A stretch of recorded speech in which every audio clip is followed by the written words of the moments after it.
and get these young rooks on the grass. Got about 41 people here, guys. Obviously, David will give you all the guys that are here, but obviously our 5 draft picks, the guys that we signed, undrafted free agency, and then a couple tryout guys, a couple vet tryout guys, and then obviously a couple undrafted players that we got in tryouts as well. So pretty excited to get these guys out there and let them move around a little bit. For you guys to know the expectations of it all is really just to get the guys acclimated to how we do things, get these guys acclimated to the lift. So next week when they're with the vets, they don't slow them down when they're in their racks. Get these guys going on the grass so they kind of feel the temperament of how we move around in practice. Just doing some 7-on-7 things, no teamwork. Only working today as far as on the grass. Tomorrow, if you want to come watch them lift, you have to talk to David. A little lifting meeting tomorrow, but today we'll have a little bit on the grass, a little bit of individual, a little bit of 7-on-7, a little bit of group things.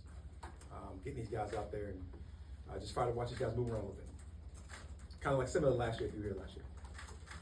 What do you look for as far as this weekend in a player? Like, what are some keys? So it's hard to say what you look for because you know so much about these guys. So the guys that are tryout guys are probably where I have most of my eyes focused at this week to see if there's anybody that catches your eye from the people that you don't know. So like, Jalen Walker, I don't have to go look at him in this right here. This is about catching him up and getting him caught up to speed with our guys so he's ready to go and know how we do things and get our chance for our performance team to get their hands on him. So to get Griff on, get hands on him, our nutritionist and Benji, Jake Fowl, all of those guys, they're people.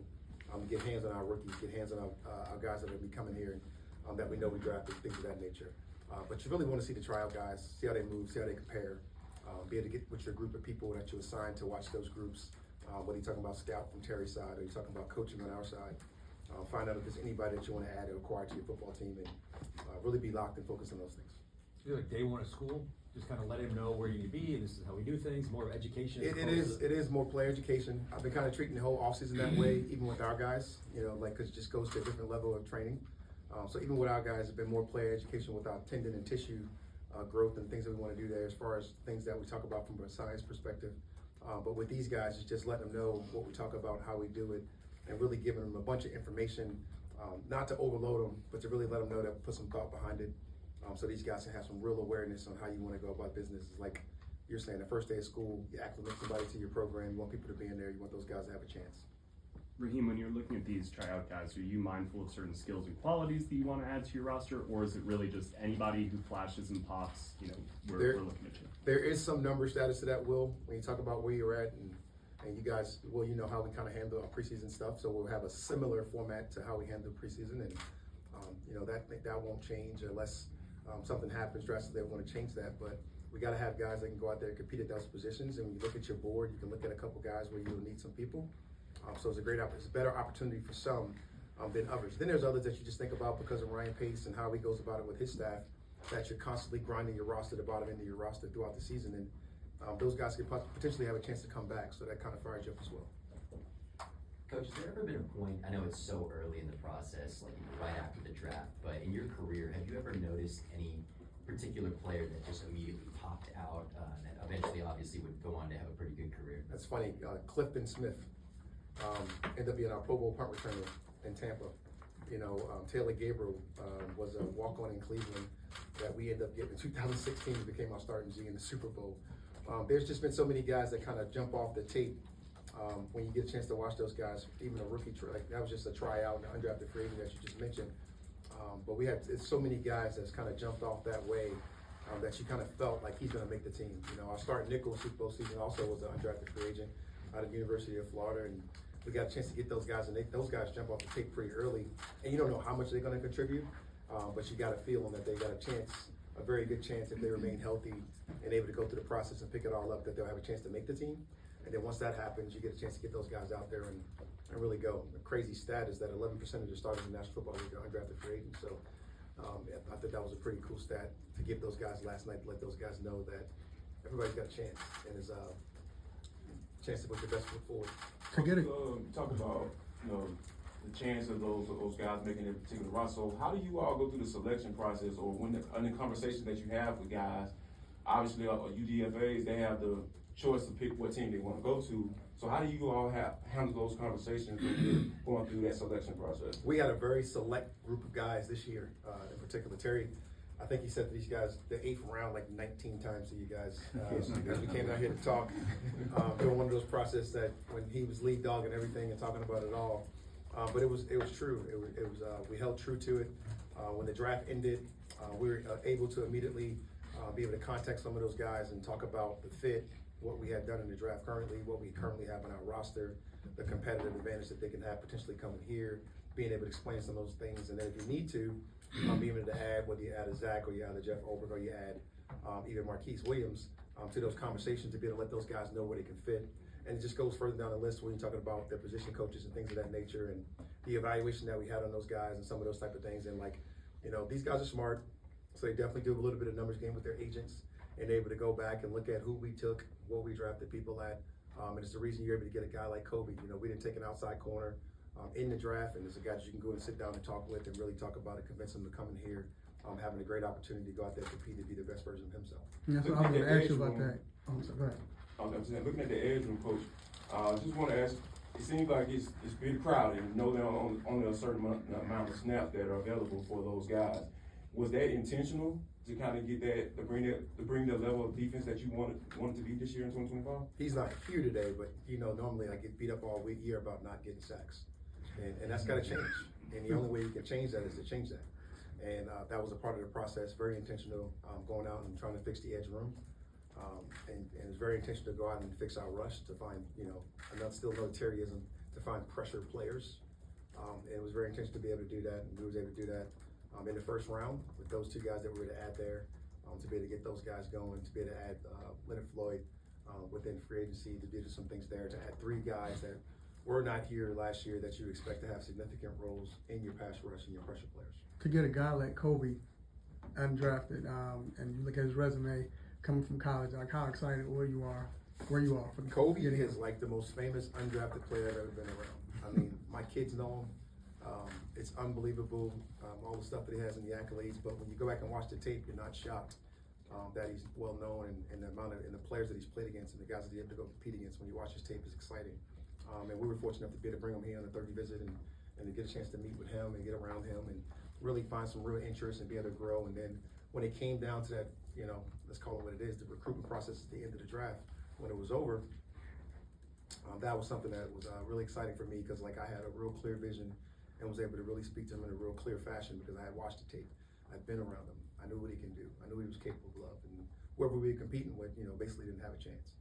Rob, when do you give the guys the playbook, and when's your expectation? Would they need to know it by heart? You know, it's hard to say no by heart. You know, like nobody knows it by heart. Nobody knows it like that. Those are dangerous words in the National Football League. I got it. And you try to stay away from those things. It's the constant grind. I remember being around Derek Brooks for whatever it was, man, the amount of years he was in the National Football League, and he still wrote on the top of his page every time we went to an install was over 2. And he wanted to talk about over 2 and what his fits for. And he kind of shook his head and went along with it like he was a rookie every time we did the install. And I knew he was thinking, why am I doing this again? But it was the constant thing that he learned. He learned to love the mundane. He loved the grind. And that's just something that these guys got to be accustomed to doing.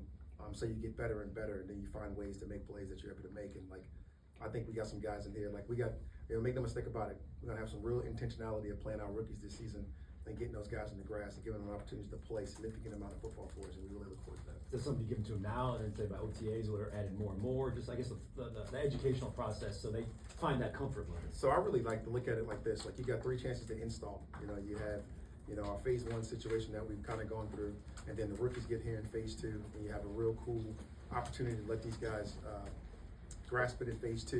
And then you get to phase 3, and you get a chance for these guys. What's going on, man? How you doing? And you get a chance to get these guys to have a chance in phase 3 to get another form of that install. And that's really exciting for us, right? And then once you get to training camp, that's that next phase of getting installed. And that's another chance. So you get a good chance to get these guys to install a couple of times. And then that's just the stuff that we want them to know. That's stuff we want to be able to do. And then once you get to game planning and some different things pop up, it is always just fun to be able to get those guys that. So the expectation levels, they kind of set that, and I want to set it for them. You know, so there's some guys that's going to get it a lot faster. There's some guys that's going to get it a little bit slower, but there's some guys when it clicks, it just clicks. You know, the best example I can give is like BY when I was in LA. You know, when I first looked at him, I didn't think he knew exactly what I was talking about. And then about week 3 of the preseason, something clicked for him in them joint practices, and you knew like this guy's gonna be a pretty good football player for us. And like that's what we look forward to these guys doing. Just talked to Jay Wright yesterday, man. Villanova's finest. How's he doing, all right? He's doing awesome, man. Raheem, when you saw Xavier Watts, what were the things that you liked about him, and were you surprised that he lasted as long as he did? It's hard to ever say surprise in the draft. You know, I surprised you guys last year, ooh, right? But like, so it's always hard to say surprise, right? So it's just like one of those things that like you are more excited when you get there in a player that you had in these pods. You know, if you take a Kyle Smithism and these pods that you had, you're able to look at these guys and talk about it. You don't know where they're going to go. You got an idea. You got an idea about where these pods are going to go, whether that's second and third, whether that's first, whether that's later in the rounds. But when you get to that pick and you pick that you want is there, or you do like we did, and you give up a little bit of value to move up to get them, that always fires you up, man. You identify players that you want, you go get those players, and sometimes they fall to you, sometimes you aggressively go get them. Going back to the playbook aspect of rookie minicamp, how would you describe Jalen Walker's football IQ? Very high. Jalen Walker is a sharp man. He's got a dad that's been coaching him for however old he is. You can tell it's all over his body, it's all over his core. When his parents and his brother walks in the building, you can see the serious demeanor in the family.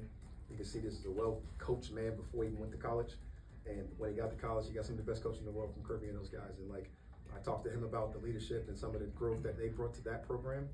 With that class that they came out with, they should be very proud of and how they did it and how they went about their business.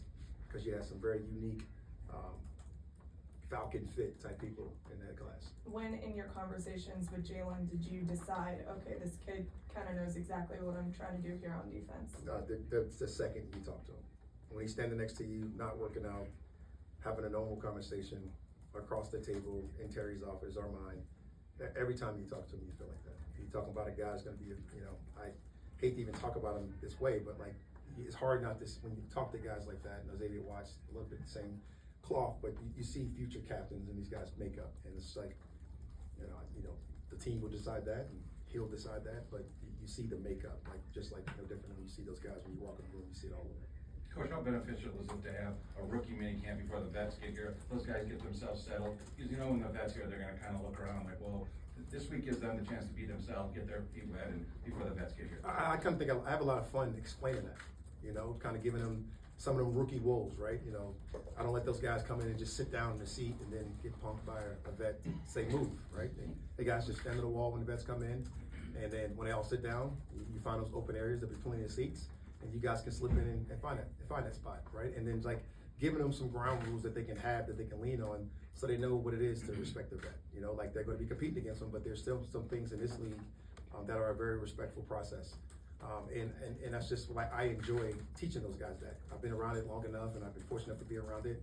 And I've seen some of the ups and downs, some of the woes that you have as a rookie, and there's some of the pitfalls that you could possibly avoid if you can get ahead of it. There's some of the things that you can do, like even this rookie minicamp of not letting a rookie come in, go full speed, and blow a hamstring out. Now he misses the whole entire offseason. He's playing catch up in training camp.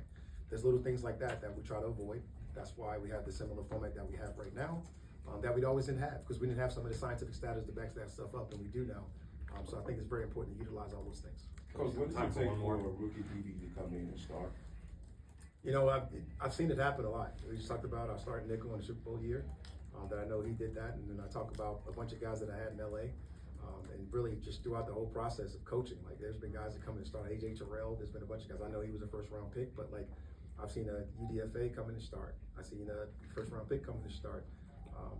Particularly really at corner, right? The safety is usually the position where you talk about guys where they come in and they're special. Like I had a Tanar Jackson, was able to come in from a switch from a cornerback position to go to safety and end up starting for us at some point, or I had a starting role.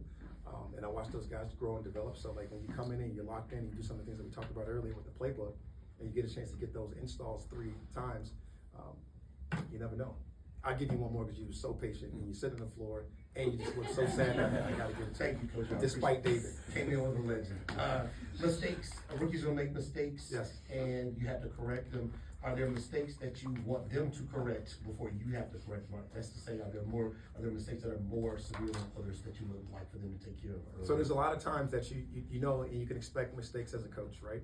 But you try to give them all the avenues and all the tools that you possibly can. You know, say for instance on defense, you know, we'll have video recorded installs, so to speak, that we can give to these guys that they can look at before they got in here this morning, and they'll have things that they can look at after practice, have a little after action review. So like when you're talking to them the next day's coming, that they should be able to make some of these corrections on their own. And when they do make those corrections, those are signs of the guys that are consistently looking to obsess football and be the greatest that they can possibly be. And that's what fires you up. Thanks, guys.